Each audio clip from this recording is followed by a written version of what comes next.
ఏమండి ఏమండి ఏంటి షాపింగ్ మాల్స్ అన్ని నిండిపోయినాయి. అన్ని ఆఫర్లు అండి. 1+1 ఆఫర్లు. ఒక చీర కొంటే ఒక చీర ఫ్రీ, ఒక డ్రెస్ కొంటే ఒక డ్రెస్ ఫ్రీ. ఇంకా బంగారం వెండి మీద అయితే ఇంకా తరుగు లేదంట. వెళ్దామండి. అరే ఏంట్రా ఇది? జ్యోతి, నాకు పెళ్లికి ముందు కూడా ఇలాంటి ఆఫర్లు ఉంటే అంత బాగున్నా. నిన్ను కట్టుకుంటే ఇంకో దాయి ఫ్రీ అంటే ఎంత సుఖంగా ఉన్నాయి. ఏం చెప్పావురా? అప్పుడు కట్టుకుని ఊరే కుదురు కావాలా? మాకు ఈ గుడ్డ ముక్కలు కూడా లేకుండా పాస్ చీరలు కట్టుకుని తిప్పుదురు కావాలా? ఇప్పుడు ఎలాగా 1+1 ఆఫర్ కదా నడుస్తుంది. నీకో చీర తనకో చీర. నిజమే జ్యోతి. ఇప్పుడు నువ్వు అంట్లు తోముతున్నావు అనుకో, తను అన్నం వండుతుంది. నువ్వు ఇల్లు ఊడుస్తున్నావు అనుకో, తను తడిగొడ్డాడుతుంది. ఎంత బాగుంటుంది చెప్పు, నీకు ఎంత శ్రమ తగ్గుతుంది చెప్పు. నీకంత లేదు కానీ అది మెడ పట్టుకుందనుకో నేను కాళ్ళు పట్టుకుని ఇచ్చేస్తాను. అది చేతులు ఇరిసిందనుకో నేను నడు ఎరగొట్టేస్తాను. ఓకేనా? ఆఫర్ ఉంటుంది అప్పుడు. ఎక్స్ట్రాలు చేస్తాను. ఎక్స్ట్రాలు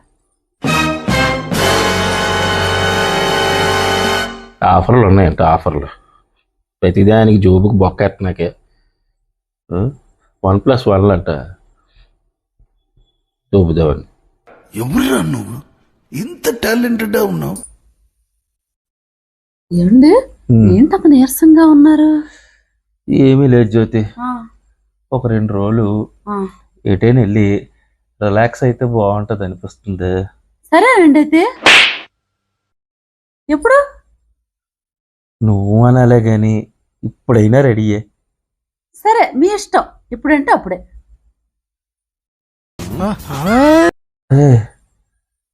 ఇది నా పిల్లమేనా? ఇటీలాగా అడిగిన వెంటనే ఒప్పించుకుంది. ఎప్పుడు ఏది ఒప్పుకోదు. ఆహాహా, నా పంట పండిపోయింది.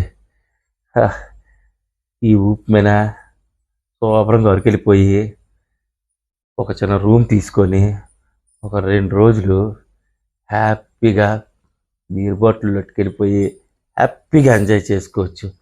దీని గోల ఉండదు.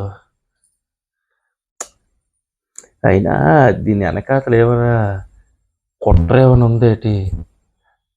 ఇందులో కుట్ర ఏముందిలే. ఏమండి ఇక 2 రోజులకి అన్నారు కదా, నేనేమో ఇది ఒకటి రెడ్ కలర్ సారీ ఒకటి పట్టుకుంటున్నాను. మీకేం పెట్టమంటారు? నువ్వు వస్తున్నావా? మరి నేను రానా? నువ్వు వస్తే అక్కడికి రిలాక్స్ అవ్వడం ఏంటి? అదేది ఇంట్లో ఉంటే పోయే కదా. అంటే ఒక్కలు ఊపుకొని వెళ్ళి తిరుగుదాం అనుకున్నారా?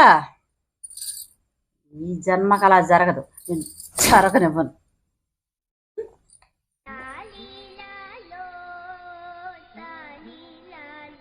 ఇది ఏదో కక్ష పెట్టుకుంది నా మీద. ఒక్కనాడు కూడా సరదాగా ఫ్రెండ్స్తో వెళ్ళవదు, ఎక్కడ తిరగనవ్వదు. 24 గంటలు దీని మొఖం చూసుకొని ఉండాలి ఇంట్లో. ఛీ,